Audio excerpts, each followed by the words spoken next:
Namaste everyone. In this video I am going to discuss another important mathematical formula which is called L.C.M.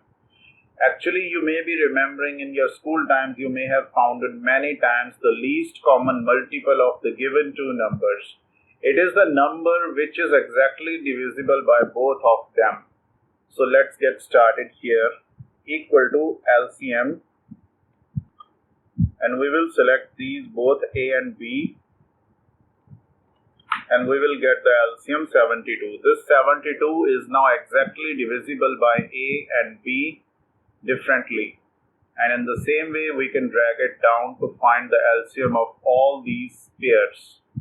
Now here in this column, we will find HCF, which is called as highest common factor between these two numbers. And I can see it is 12, but let's get this result with the important formula. Okay. You can see this one blue ribbon.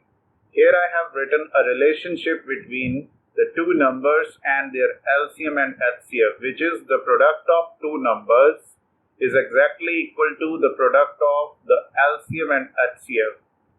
If you want to find out the highest common factor, then you have to get the product of A and B and you have to divide this with their LCM and you will get HCF in result.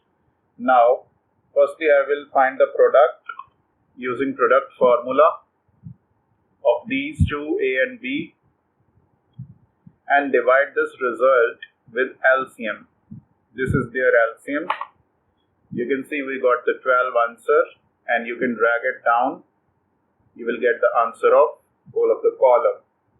I hope this was a simple formula that you may be familiar with in your schooling time. If you are liking my video contents, then guys, please do share it and subscribe it, and do appreciate me with a thumbs up, and I will make more interesting videos on the Excel formulas like this. Thank you.